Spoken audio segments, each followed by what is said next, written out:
Thank you very much. Welcome, everybody.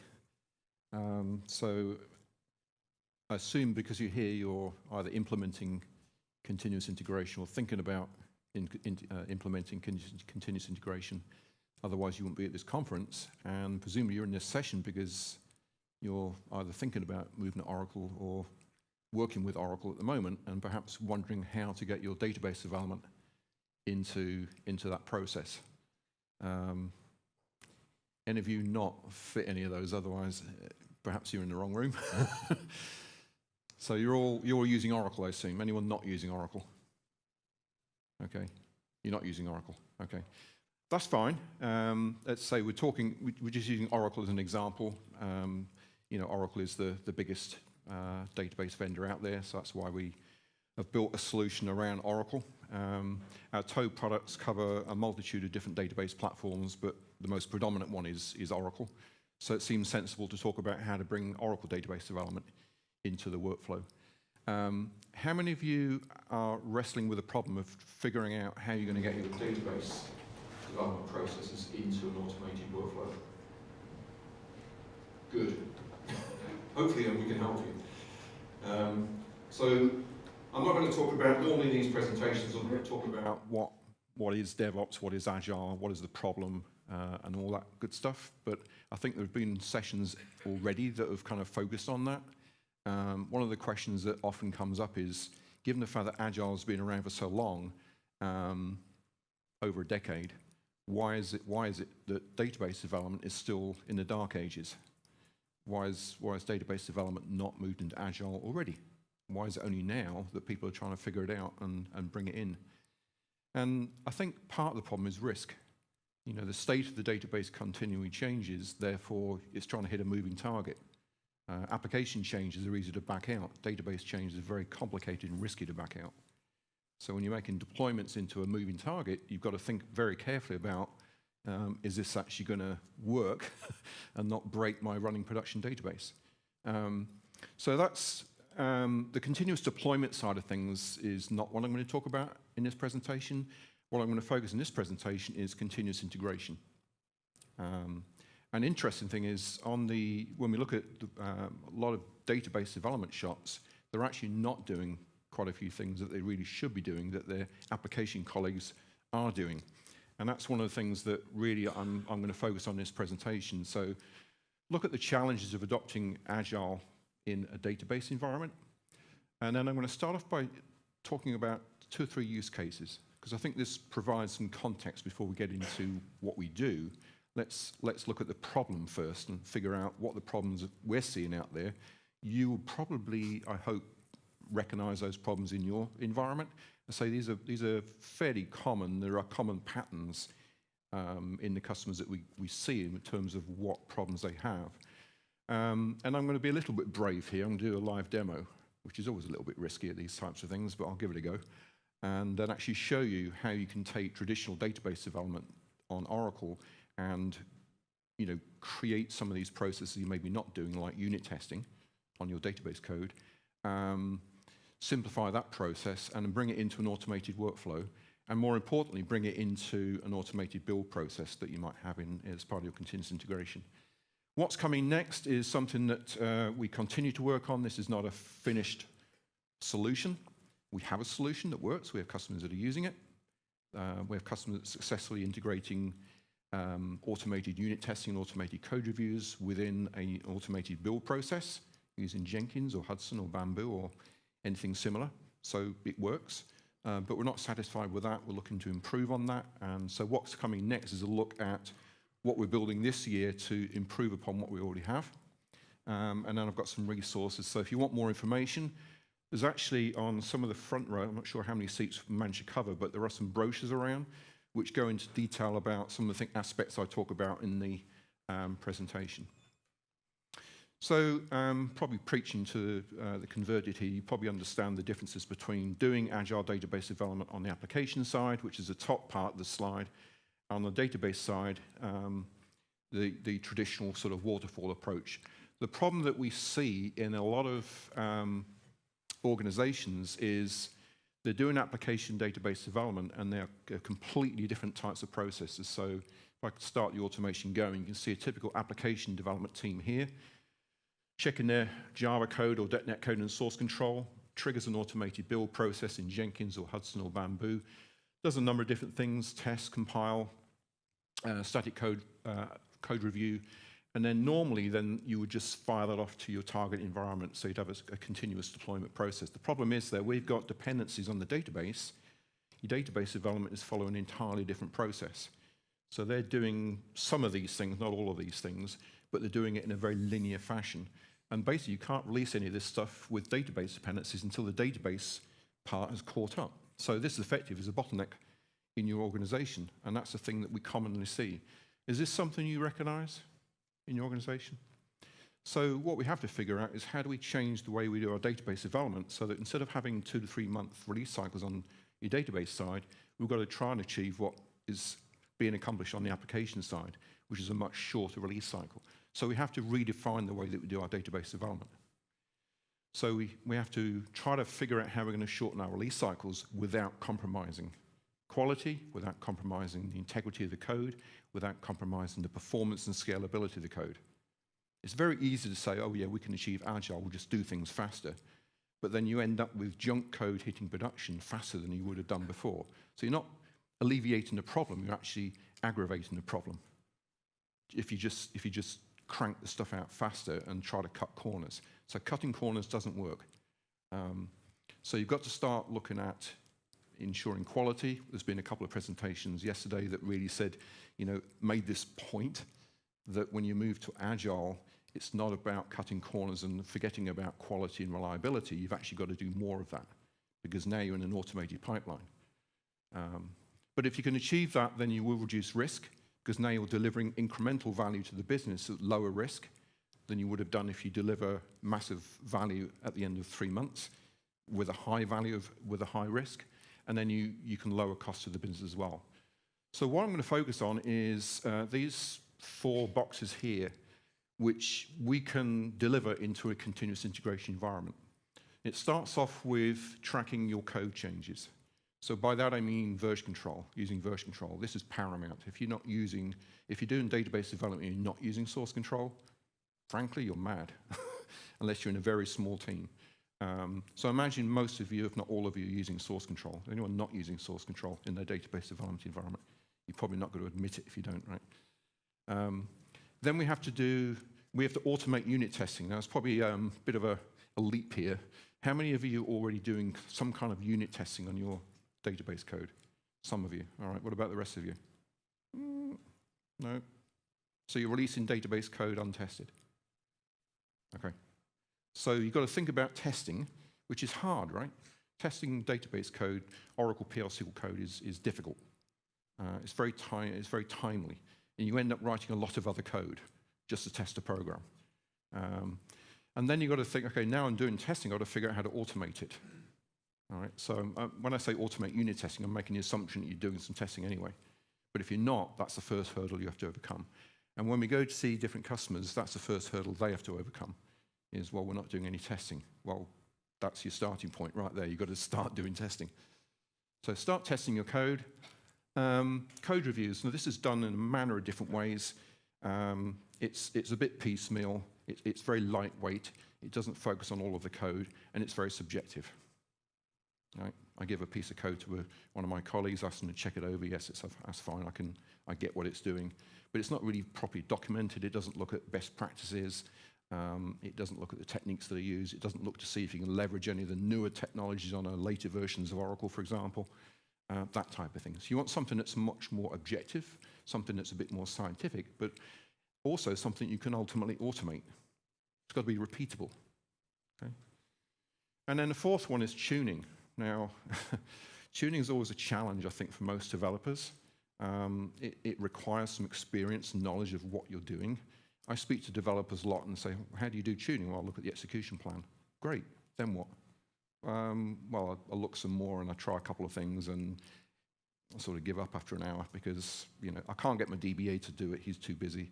And what happens is that poor SQL executions and poor code executions manifest themselves in production, by which time it's too late, right? I mean, the cost of fixing it in production is exponentially more expensive than it would be if you'd have fixed it in the first place. The problem is that developers don't have the experience to tune SQL in development, and generally speaking, it's difficult to get good tools that will simplify the process. So having the ability to simplify the task of tuning code in the database is a challenge. And hopefully you'll see that we have a way in which we can do that. We've had tuning tools in Quest for many, many years, but it's only until relatively recently that we've simplified the workflow to a point where it's literally a couple of mouse clicks and you can fix the problem. Right? Now, prior to going into test and production, of course, the DBA may have other ideas about what makes sense for the environment, but at least if the development shop can fix most of the fundamental problems with the code and the SQL statements, you can deal with a big chunk of the problem before it gets into production. Okay? So let's look at, first of all, let's create some context. Let's look at some of the customer users. So these are actual customers. I haven't named the customers, obviously, but I've said kind of what sector they're in. So this is a US-based customer, East Coast financial services company. They have a lot of developers, about 9,000 developers in US and India. The business, look for the common threads here. The business requires them to shorten their release cycles. 3 months isn't cutting it. They've got to have 2-3 weeks release, 2-3 weeks release. In this particular example, the CTO team has been tasked with figuring out how to do that because they're supposed to be the experts. So they have to figure out how to do that for their Oracle development teams without compromising quality, performance, and scalability. That's what their business has said. They've got people that are already using Toad as a desktop tool, but they have no idea how to get it from that into a way that can be part of a CI process. They have done 0 PL SQL unit testing. So they don't test their database code at all. They have code quality issues, which have resulted in rework, as you would expect. If you're not testing your code, you're not reviewing your code, what's going to happen? How many of you experience some sort of issues with code that's not worked well in production? It's either functionally not worked at all, or it's failed for some other reason, or the quality wasn't good enough and you had to come back and fix it. Yeah, it's a fairly common problem. I mean, don't be shy. It happens a lot. So you cannot afford to have code that has to go back to development for rework in a continuous integration environment. That kind of defeats the object, right? Their application teams are already using, in this case, Jenkins. They're all using Subversion. They're using SVN, but they're moving to Git. So they've got many of the pieces in place. This is another example. This is another UK financial services company. Again, common thread here, the business is requiring short release cycles. Now this is the same in all cases. When you look at who's driving this, it's not the IT. IT will just leave things as they are. Why change it? It's not broken. But the business is saying, this is no good. Release cycles are too long. You need to shorten them. You need to work with the application teams. They did some manual PL SQL unit testing. So they wrote PL SQL unit tests by hand, which they documented in an Excel spreadsheet. So, okay, they did a little bit of testing, but it's certainly not the type of testing that you would need if you're going to automate it. And some code reviews. They set up a project team. They did a proof of concept on our solution, and they're moving ahead with a pilot project. Their initial task, though, was to define unit tests. So this is not even test-driven development. This is like a legacy project. And so it's a case of, well, we've got all this stuff. Let's create some unit tests for the code that we've already written. If it's a brand new project, you'd start thinking about test-driven development. And finally, again, this is a US company, food service distribution company. Business requiring short release cycles. They've actually appointed a DevOps engineer. That's sort of an interesting thing as well, is they appointment. I had to sort of question it. So you've actually brought someone in from outside the organization to manage this whole thing? Yes. Good luck with that. What we see in most places is the person responsible for the whole deployment pipeline is somebody who's already in the organization, familiar with the applications, either drawn from the admin side or from the dev side, with experience of both. Someone like a development DBA would be a good example. How does it work in your organizations. Who in your organization typically would be responsible for something like this? Bringing a traditional development into a continuous type of process.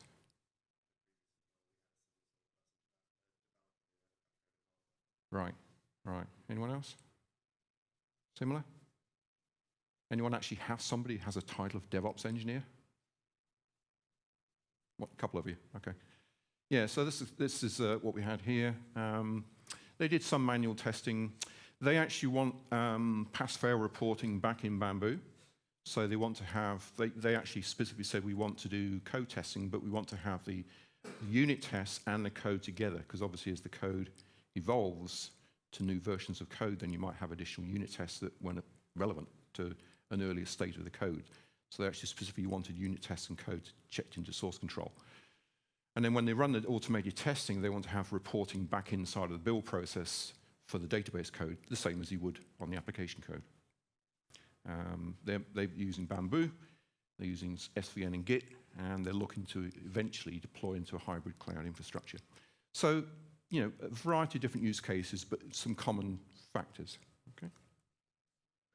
All right, so in the demo, basically going to start off with some of the items I covered in those 4 boxes. So basically source control, integrating source control, taking some of the basic functions like unit testing, creating unit tests for your PL/SQL code, performing code reviews based on your coding standards, and tuning SQL. So the first thing I want to start with is source control integration. So in Toad, which is what I'm using here, we have Toad on different platforms. This is a Toad on an Oracle platform. We have a way to integrate with a number of different source control systems, like Git, so TFS, ClearCase, Perforce, SVN, some others. But the way that we enable source control integration is to make it as simple as possible for the developer. What you don't want to have the developer have to do is to go into the source control provider's own UI and check files out of source control into their own environment, and then go into an IDE and open those files into the editor and start working on them. What you want to be able to have the developer do is just basically work on the database object. Right? That's natural for them. You know, select a table, work on it, make some change to the table. Open a package, work on the package, compile it. All the back-end stuff, the file system stuff, so just take care of itself. So what we do is we have this thing called team coding, which is a way to integrate a source control system and its file system with the database objects, the corresponding database objects in the database schema, and keep them in sync.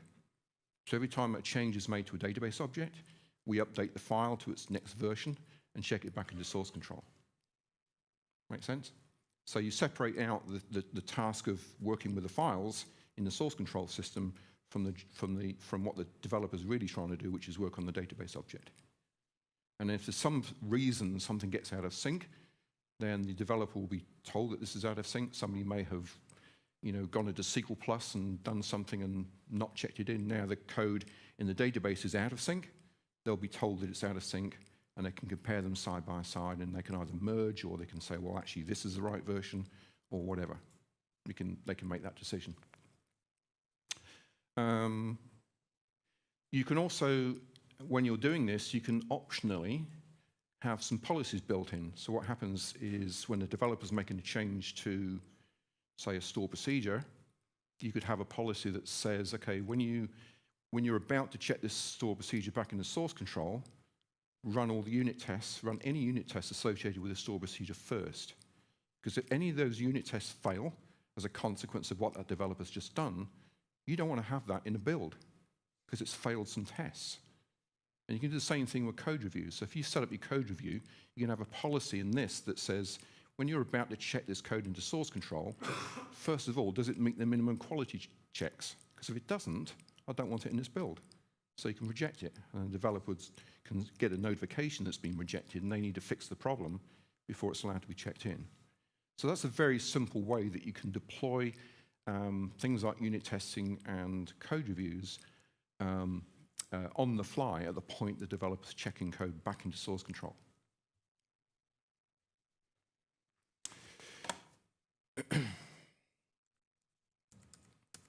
Okay, so this is Toad for Oracle. I'm connected to an Oracle database here.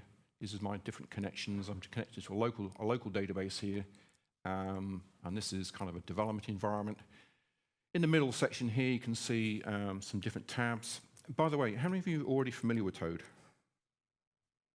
All right, so for some of you, you've never even seen this before. So this is a typical, screen that we'd see if you were using Oracle or SQL Server or DB2. Similar sort of layout. So you'd have some sort of database browser, or in this case called Schema Browser.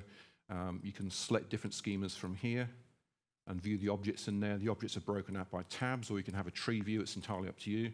And then when you click on an object, we expose different tabs on the right-hand side, which look at how this object is set up. Is it set up with team coding? Has it had any unit tests against it? And so forth. And then when you're ready to open something up, you can just load it into the editor. And in this particular case, I can have it checked out. So for example, if I want to work on this store procedure here, I've already got my team coding set up. I look at my configuration of my team coding. I can see that I've got the ability to set up different projects. These projects correspond to projects in my source control system, in my case, Subversion. I can have multiple projects across multiple schemas. I can even have a project that has objects from multiple schemas in it. This particular example here has got database objects from 2 schemas in one project, so you're not limited to one project, one schema type of thing. So I can manage these different projects in different ways. I don't have to have them set up the same way. So for example, if I wanted to enable the ability to quality check the code on this project at the point where it's checked in, I say integrate with code analysis, which is our code QA tool. I set up my minimum quality levels. So I can say, well, one of the things I want to do is make sure that the check-in metrics are lower than check-out. In other words, I don't want to have a situation where the developer's checking code in where the quality is worse than it was when they checked the code out. That wouldn't make any sense. So that might be a policy I want to enforce. So I check this box, and if for some reason the developer's done something and lowers the quality standard of the code, they wouldn't be allowed to check it in until they fix the problem. Make sense? So I can configure that. Let's cancel out of there. So I can set this up in different ways. In my particular case here, I've set it up so that when a developer double-clicks the object to open it into the editor, it simultaneously checks the code out of source control. If I haven't already logged on, it gives me the login screen, and then it will perform a checkout. And you can see at the bottom of the screen there, it's checked out. So now I can work on this code, make any necessary changes, and then have it checked back in again. On the left-hand side, you can see I've got a way to look at all of my projects that are being controlled. In this particular case, I'm working on a store procedure. And you can see here that this store procedure's got a different icon, which indicates that it's been checked out. There it is, status is checked out. I've also got a different perspective, which is the VCS perspective. This is now looking at my Subversion system. And it's in this top one, is it? Yeah. So these are my store procedures, and in the Subversion system, it's also indicating that it's been checked out. So I can keep a track of the files and the database objects. Okay. So that's the source control integration. In terms of testing code, all that you would do is we have a part of the Toad package which includes a unit testing tool. It's called Code Tester. But the way that we've implemented it recently is you can create simple test cases simply by running the code. So if I went and actually executed this code, this is a really simple example. It's only got a single input parameter. So I'm going to change the input value here to A. It's got a single output value. It's going to run the code. It generates the anonymous block here to call the code and run it with that input parameter. So I go ahead and execute that store procedure. That's finished. If I go and look at in here, you can see that it displays the output as well. So there's my input value of A. The output was this number here. And that's really all you need to create a use case of a unit test. So that's a use case. What I did there was that input value. You could do it with a package or anything obviously more complicated. I'm just picking this as a simple example. So if that's a situation you want to repeat, so we want to capture that as a use case, you say create unit test. And test 65 or whatever, that's the name of my test. Click OK, and that's now created that as a test, which means that it gets stored in the repository, and I can call it, and it becomes part of my regression testing. If I come back into here, and let's do a new connection.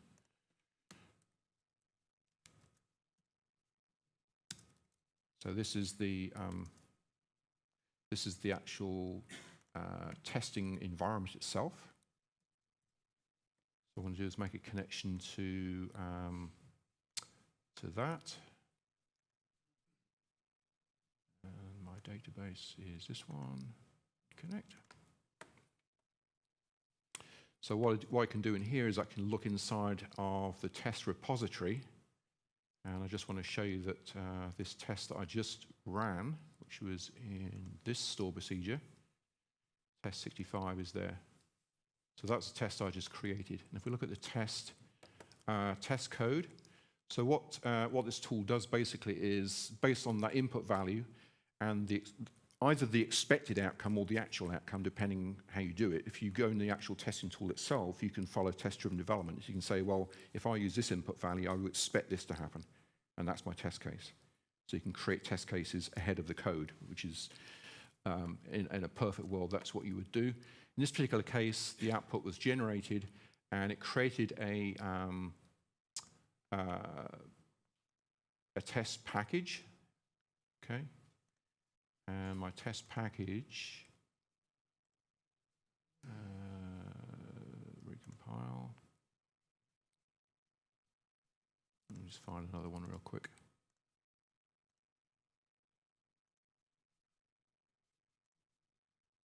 So this is a package, that's the package spec, this is the package body. So this is a similar test here. This generated about 670 lines of code.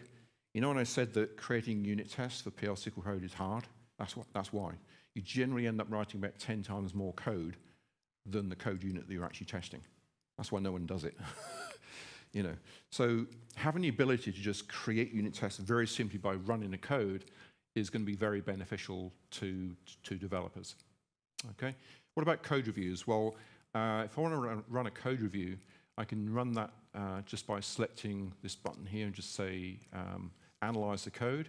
It will do some quick checks of the code, looks at various DML operations that are going to be performed on that code, which objects are being used, and then give me a list of violations. Now, the coding violations are really dependent upon what you decide is the standards you want to work to. So what you can do is, if I go to code analysis, which is the code review piece, I can define the rule sets that I use. So rule set is an encapsulation of rules that define your coding standards. So these are some that come with Toad, but you can create your own rule set based on your own coding standards. And this has about 200 different rules that you can select. So I'll just show you some of those. So they look at program structure, maintainability, readability, code correctness, efficiency, and things like that. So you can make selections from those. They also come in the form of severities, so you can have warning ones, informational ones, and so forth. So it's down to you what you decide reflects the coding standards in your organization, and you encapsulate those into a rule set, and you apply that rule set across your team. So everybody's following the same standards, and it's objective. And it can be not only applied consistently, but it can be automated too. So let's look at automation. So automations can be created in Toad. This is something that's been around for a long time. So here I've created an automation. This is a thing called Automation Designer, and I can select different things to automate. So these are basic Toad functions. And here I've got one for unit testing, I've got one for code reviews, and this example has both. So if I look at the first one, for example, I want to run in this automation, I want to run a unit test on this stored procedure. Okay? and I want to publish the results into our Toad server. So we have a piece called Toad Intelligence Central, which is a server application, and publish the results centrally. That's an essential part of bringing this into a continuous integration workflow. Similarly with code reviews, I want to run a code review on any code that's in this case, it's just one, it's the same store procedure. So I'm running a code review. I can select the rule set from here, which is my, what quality levels you want. And this is now encapsulated in automation. What that means is that I can publish this encapsulated object into a server application by selecting the automation here and clicking on this link here, Publish App to Intelligence Central. Intelligence Central is a web, has a web server piece to it as well. And this is an automation here that came from the desktop tool. So there it is inside the desktop application. There it is inside the server application. And I can run that on the Toad server. All right, and it will behave in exactly the same way as it would have done if I ran it on the desktop tool. Okay. So let's come back to here and just refresh ourselves with this. So we talked about integration with source control. We talked about how to create automation artifacts and publish those. And they would include things like unit testing. By the way, if I want to do more sophisticated unit testing, rather than just simply running a code with a set of input values, I can launch this tool and create something a little bit more comprehensive. So here, for example, if I connect here, I'll just show you a real quick example of how you can follow test-driven development. So this example here has predefined use cases. So this is testing for first name, last name, gender, title, for different conditions. So I've created a whole multitude of different use cases here, and I can run that, run those tests against the current state of the code. So if I run that at the moment, it'll come back and say, well, it's failed simply because the code that you have doesn't have all the implementation information yet, which is, oh, it's in a different schema. So here.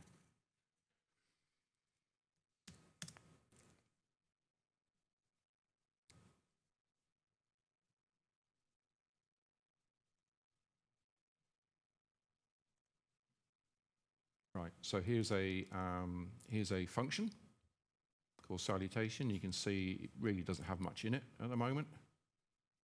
Check it out from source control. All right, so there's very, very little in there, okay? If I was to load in some more implementation information, I'll do that just by loading in this file here and compile it. This is basically, you can see now it's got more information, it's got more implementation information in its code. Go back to code tester and rerun the test.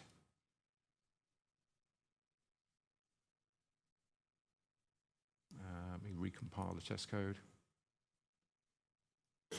Actually, you can see here that now some of my test cases are passing. Okay, and these latter ones, so I've got one that failed, and some other ones that were later on actually passed for some reason. So something actually regressed here. And so what I can do is I can go back to Toad and run a debugger on this code and look at the code coverage under those conditions and see what caused that to fail. Fix the problem, and then recompile it. So if I load in, let's cancel out of that. So if I load in another one, this one here, and compile. So this 4.1 example is one where the problem has been fixed. So if I come back here, recompile my test code, and rerun the test, what I'm expecting is that 2.3 is fixed, which it has been. So I fixed that regression, and then I can continue with the testing. So this shows you how you can use the testing tool to follow test-driven development, creating test cases up front, and then build the code, and then seeing at what point code breaks, if it breaks, and then fix the problem. And you can do this each time. You can even do this on the fly. So if I'm inside of Toad, and I'm working on that same piece of code, then I could execute this code and run the test cases as well. Okay, so let's come back to here. So that's the code reviews, and so the other thing is the SQL tuning. So if I do a SQL tuning, let's pick this one here. So in this example, I want to show what if I've got a problem with a PL SQL program, like a package or a store procedure or something like that. You know, how do I tune it? Usually they're going to run slow because you've got an embedded SQL statement that's running slow. And that's true in this case. If I look at the profiling data, so there's a way in Toad where you can profile the code to examine how long each line of code took to run and compare them. So if I just look here, if I look at this is an example here where it's taking, right, so this one here, this is one where we've got a problem. So when this store procedure runs, it's taking 29.9 seconds to execute. Imagine that running in a production environment. It's going to run a lot slower than that. I was able to identify that using a profiler. I was able then to tune the SQL statement. So going back to here, and then finding the SQL statement, clicking on it, clicking a tuning tool. And the tuning tool is going to, basically it's going to reform the SQL, because remember we're pulling this out of a store procedure. So we reform it, and then that's click number 2. And then it's going to start looking for, and now it's substituted a local variable with a binary variable. That'll only happen if you've got locally declared variables. And now it's going to generate alternative rewrites. So what it's going to do is going to use an AI algorithm to figure out how many different ways can I rewrite this statement where the execution plan is different, but gives me the same data, which is very important. You want to have the same data. And it will return me some alternative statements, as you can see on the left there. So what I can do then is to compare the before and after. So I can compare the original SQL statement that I wrote with some alternative ones, and based on the execution plan and the execution statistics, I can decide which one I put back into my application. And then what I can do is, if I look at the profiler, so I'm going to compare now the before and after, right? So before I tune the SQL, after I tune the SQL. All right, so that was before I tuned the SQL. I went and tuned the SQL statement, found a better alternative than the one I written. I put that back into my store procedure, reprofiled it, and there's a fairly significant performance gain there. So that's what we mean by automating SQL. What you don't want in an agile development environment is to be slowed down by developers trying to figure out how to tune SQL statements. That doesn't lend itself to agile. So if you're going to move to agile, you want a really fast, effective way to identify poorly executing code, poorly executing SQL statements, and tune them. And then finally, the Toad Intelligence Central piece, which is where different developers can collaborate, and where we can publish our automation artifacts that we showed you earlier. They can be accessed from your continuous integration process. So how does that work? Well, what we do is so remember the automation that I published onto Toad Intelligence Central. I'll just go back and show you that real quick. So here's my window that's showing me my connection to Toad Intelligence Central. This uses Windows Active Directory integration, by the way, so it's very easy to create up groups of users and roles based on Active Directory, set up access rights, and what you can do then is you can take that automation. So this automation, remember, had code review and a unit test. All right? So that's what I'm going to run. But what I want to do is, instead of just running it, I want to be able to run it from a build process. So what I do is I generate what's called an execution URL. Okay? Now an execution URL is, if you consider, say, Jenkins, for example, you want to be able to do a remote access to the Toad server that contains the automation. And you want to do that from, say, Jenkins.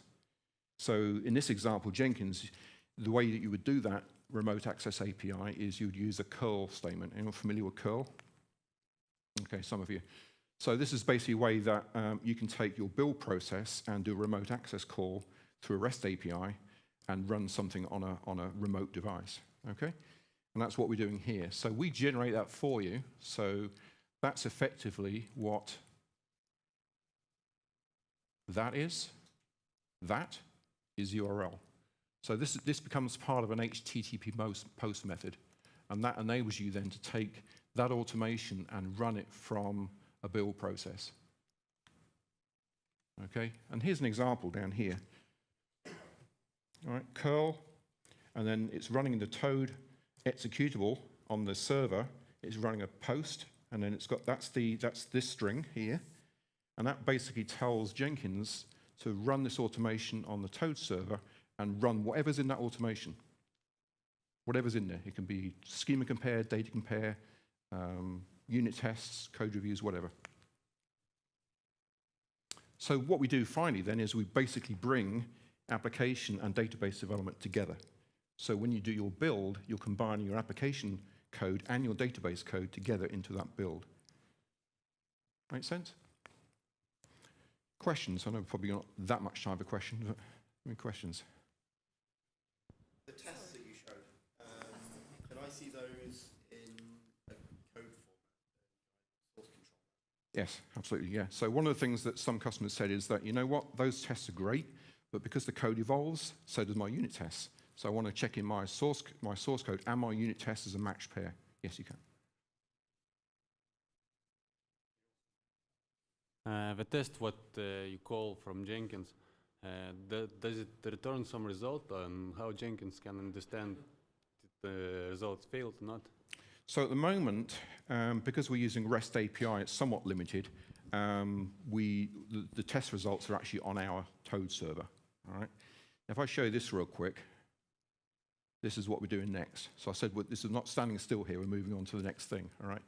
What customers actually want to be able to do is orchestrate everything from here. What they don't want is another server in their environment and something separate. So what we're doing is enabling the same functions, so the same function calls, if you want to call unit tests and code reviews and all that kind of stuff, but make it callable as a script from your build process. So same thing, but the benefit of doing it this way is that any results that get generated, code review results, unit tests results, pass, fail, that kind of thing, gets back into your build process, which is what we don't have at the moment. All right, so this is coming later this year. How would you unit test DDL? So like adding a new column to a table or something?